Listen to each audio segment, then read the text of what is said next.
Welcome to Journey to Queendom, the sacred space where survival ends and sovereignty begins. I'm your host, Marci J. Duncan, and this is where we lay down the cape of overachievement, code switching, and self doubt, and we pick up the crown of softness, wholeness, and authenticity. Okay, you brave souls, thank you for tuning in for part two. And now I'm going to get into part two, which is Dissonance, the play that healed me. Now, let me tell you about this gift that God gave me in order to help me heal from some of the trauma and mindsets and coping mechanisms that I had adopted from trauma in my past and from existing in survival mode for most of my life. And what I was realizing is that I knew that these things were in me, but I didn't know how to change. I didn't know how to heal. I didn't know how to do better. It just felt outside of me. And I prayed and asked God, please help me. Please help me. I can't do this. I want to change, and I'll do anything you tell me to do, even if it hurts, sacrifice, whatever. I'm going to do it because I want to be a good wife. I want to be a good human being. I want to be authentic. I want to be myself. I want to be free. I want to be a good mom. I want to be a good friend. I want to be free. And God gave me a gift. So it was 2020 during the time of George Floyd, and we've talked about that and what it's done for me. And I was very much in that space at that time. And I was doing a show in Destin, Florida. I was doing a show at Emerald Coast Theater Company. It was called Florida Girls. And after the show, I realized that one of my friends had come to see the show because she came up to me and she asked me if she could talk. She said, "Hey, can I talk to you for a minute?" And I was like, yeah, absolutely. So we kind of went off to the side, and she asked me, "How are you doing?" And I knew exactly what she was asking me, right? This was during the time of George Floyd. You know, the world was in social upheaval. You know, there was so much racial tension happening. So when she asked me how I was doing, I knew what she meant.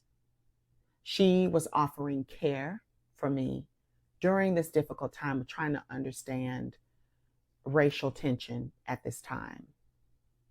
And I was so moved by that this white woman came up to me and asked me how I was doing.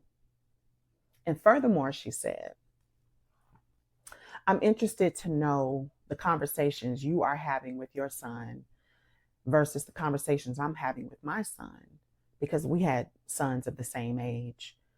And she said, "I think we should write a play about it."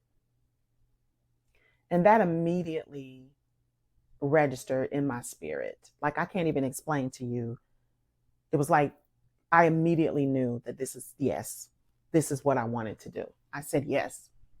So we agreed to start meeting over Zoom because, of course, this was, during COVID and lockdown and all this stuff. So we agreed to start meeting over Zoom, and we opened up a Google Doc so that we can keep track of everything that we were discussing and all of the questions that we had and ideas for how we were going to outline the play.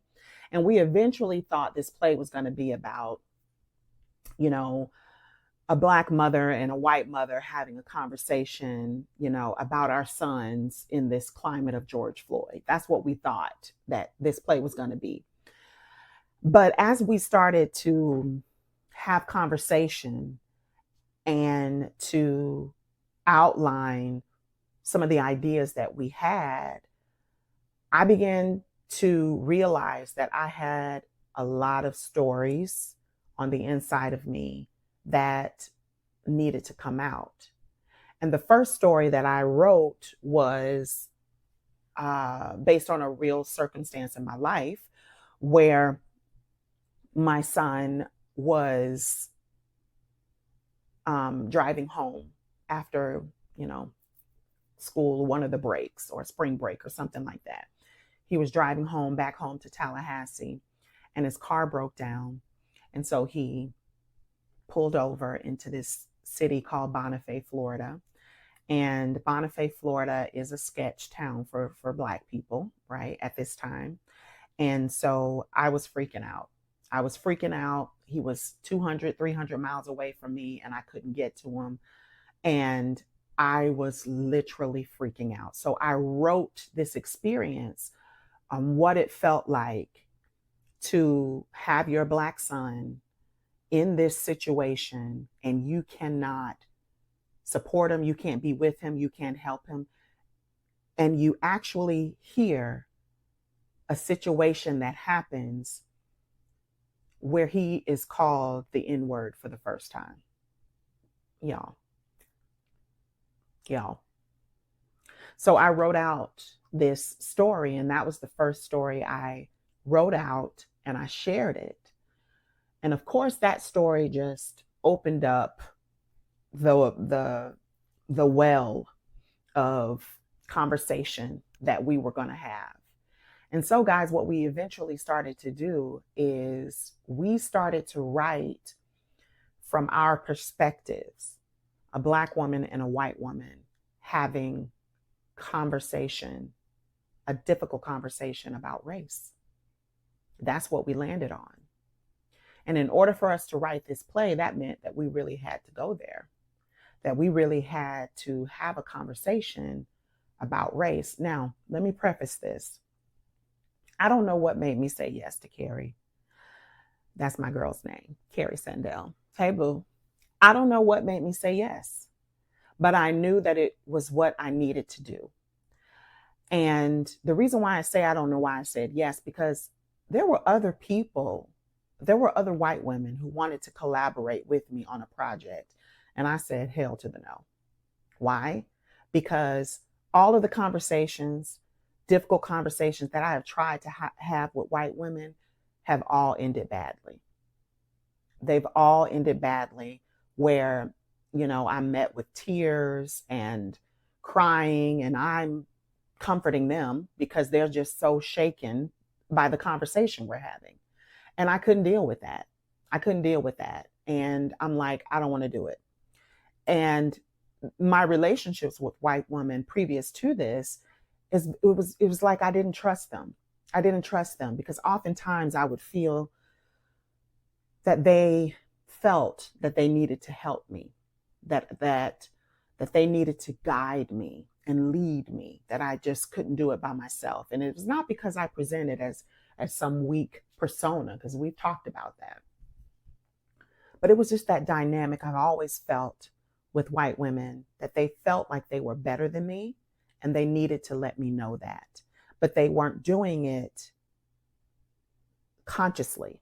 It was a subconscious vibe that I always felt. And that could be from my insecurities, what have you, but I know what I felt. So I said yes to Kerry. And I knew that we were going to have these difficult conversations. And I'm like, God, now, I like Kerry. I think she's a good person. I really do. I don't want to sabotage the play that we're writing and our friendship by being totally honest and having this conversation, because I might hurt her feelings. And to be quite honest with you, I was afraid. Of hurting her feelings. But that's not what happened, friends. That's not what happened. I think because we were working over Zoom and we were not face to face, it provided a level of distance so that we could hear one another, think about our response before we said it.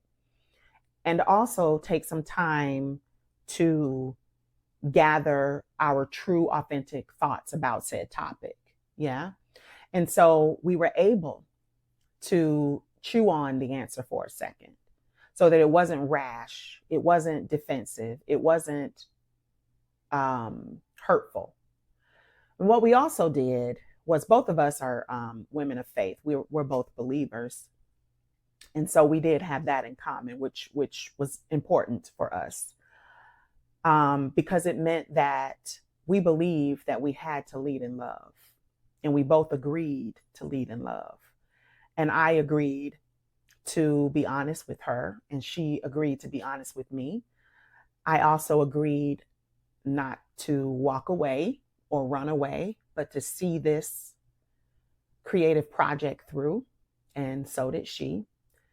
And I also articulated that there could be no tears. Y'all forgive me, my sisters. I just could not deal with tears because they have been used against me so many times. And that was an immediate shutdown for me. And my girlfriend, Kerry, said, I am not fragile. I can have this conversation. I'm here 10 toes down. You know, I love you. I'm going to lead in love. And I know that I'm going to say some stuff that might hurt your feelings. You're going to say some stuff that's going to hurt my feelings. But at the end of the day, I know you love me and and I love you. And that's what we got to keep coming back to. We have to forgive each other quickly. Now, all of this stuff, guys, that we were establishing, I know for a fact that God was orchestrating. Because if you've listened to my episodes, this podcast, you know that this is not the way in which I walk through life. Trusting, being honest, transparent. This is not the way that I walk through life.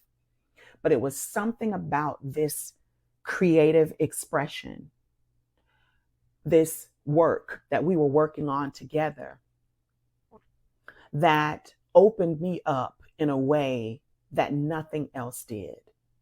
And what I started to realize is that art, for me, is where I can heal. Art, for me, is where I can tell the truth. Art, for me, is where I can be honest and I can be authentic and I can be creative. This is where I can get it. It just started to make sense to me. And the further and further and further we got in this project, and I was still in therapy at this time, and my therapist was helping me kind of navigate these conversations as I was having them with Kerry and myself, because I was mostly having conversations with myself about belief systems and, you know, as it relates to race between black and white women. And what I realized is that Kerry and I, as we were working through this process, we were very mindful of each other. We were very careful, but we were honest. We did not sugarcoat. We did not hold back our thoughts and opinions. And I have to say, and I'm going to get emotional, but I have to say that God answered my prayer in the most unlikely way. I would have never guessed it would be this white woman and the art that we created together. I would have never guessed is that this piece of work that we were working on together would be the catalyst to years of mistrust and hiding and fear and self-doubt and feeling unworthy and not chosen. That this was the catalyst to free me. God used the very gift that He Himself gave me as a catalyst to heal me. And when I think about that, I think about how much God must love me, how precious I must be to Him. And I realized that God was there with me in those traumatic moments. He was sitting beside me. He was holding me. He was breathing with me. He was comforting me. And He was assuring me that I am His. No matter what I faced, no matter what trauma I experienced, I belonged to Him. And I was His precious gem. And I can't tell you how much freedom exists in this new revelation. This play that Kerry and I started to work on together has now grown, and we are on tour with that play. 3 years down the line, we are on tour with that play. We have been to Washington, California. We've been all across the Panhandle. We've been to Connecticut, and the journey continues. This play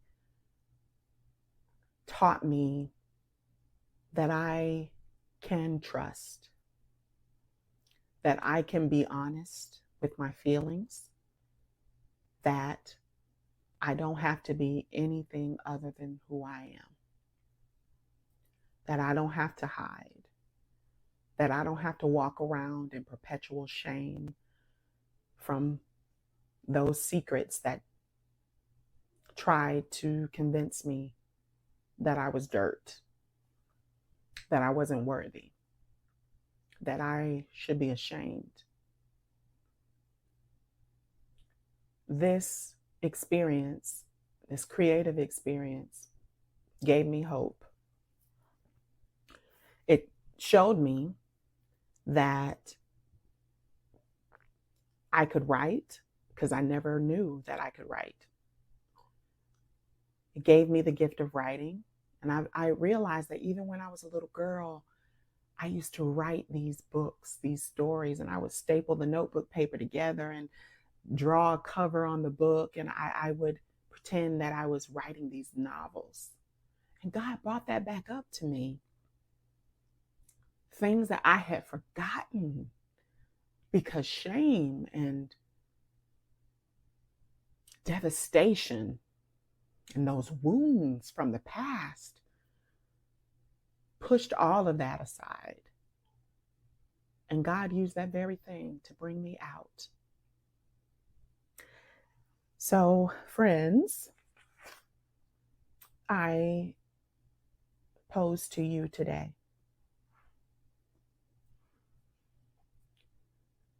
what are those desires that you had as a little child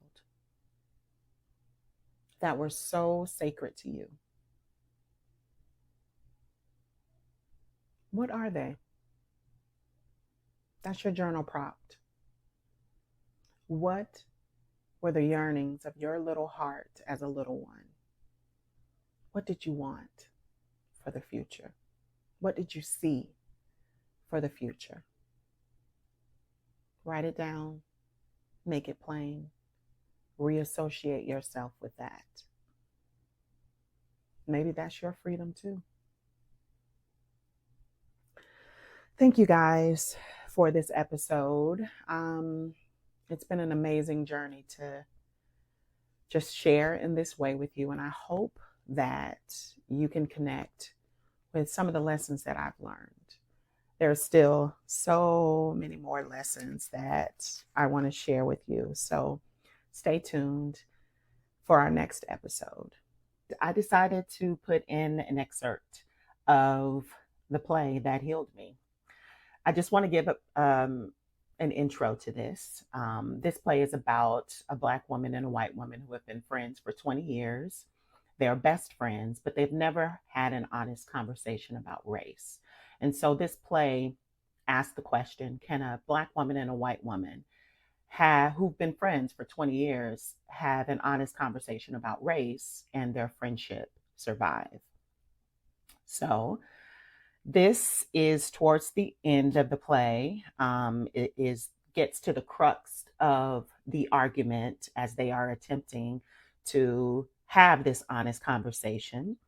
And Lauren, who is the white woman, has just said to Angela, the Black woman, the role that I play, she has just said that Brian, Angela's brother, has approached her and they've been dating. So that means that Lauren, this white woman, has been dating my brother. And Lauren and I are best friends, and I didn't know this. So we've been talking about it and talking about it and talking about it, and we are at the height of our argument. And Angela has been refraining from telling the absolute truth up until now. You can't have an honest conversation without making yourself the victim. I mean, you have to find some way to excuse yourself from responsibility. You want to make it seem like it's my fault, but you are the one that is consistently overlooking your own insensitivity. What the hell do you want me to do? I want you to have enough sense to know that Brian is off limits. That is not your decision to make. I am so sorry that I'm white and that offends you so much, and I can only name 3 shampoos and I can't crack the sacred circle of the Black sisterhood. But Brian chose me.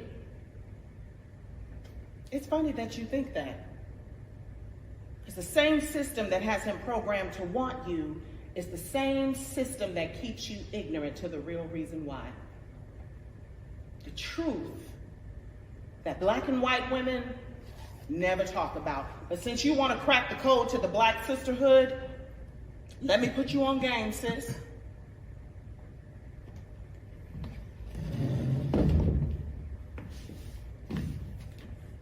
Black women were the maids, the master's whore, the nursemaid to the white women's babies. And at that same time, taking care of their own families, supporting their own husbands, and taking care of their own homes. And in that system, Black women were at the bottom. Nobody made them a priority. Now, who can survive that type of systematic messaging unscathed? White women can. Because white women have always been presented as the object of every man's desire. Systematically designed and unchallenged. So yeah, it annoys me that you still think that this conversation is about Lauren being engaged to Brian. It's so much bigger than that. But instead of looking at the ugly truth, you want to sit up in here and tell me what you deserve, what you want. Frankly, I am tired of hearing what white women want. I am tired of hearing what white women want. Ask a Black woman what she wants. Yo, that was the hardest monologue for me to write because it was the absolute truth of how I felt at that time. My director sent me home 3 times because every time I would bring him a version, he would say, "You're not telling the truth. Nope, you're not telling the truth. Nope, you're not telling the truth." And over tears hitting the page of me writing the absolute ugly, nasty truth of what I felt, that monologue was birthed. Now, if you want to explore and know this story between Angela and Lauren, go ahead and visit our Dissonance the Play page at www.dissonanceplay.com. And we are Dissonance Play on all social media as well. It'll be in the show notes for you to go and see where we are. Maybe you can come and check us out and see a show. Thank you for walking this stretch of the journey with me. If something in today's episode stirred your spirit, share this episode with a sister. Leave a review or connect with me on social media. Remember, your softness is sacred. Your healing is your birthright. And your queendom, it's already within you. Until next time, keep rising and claim your inheritance. This podcast was brought to you by Artists at Play, nurturing the artist within.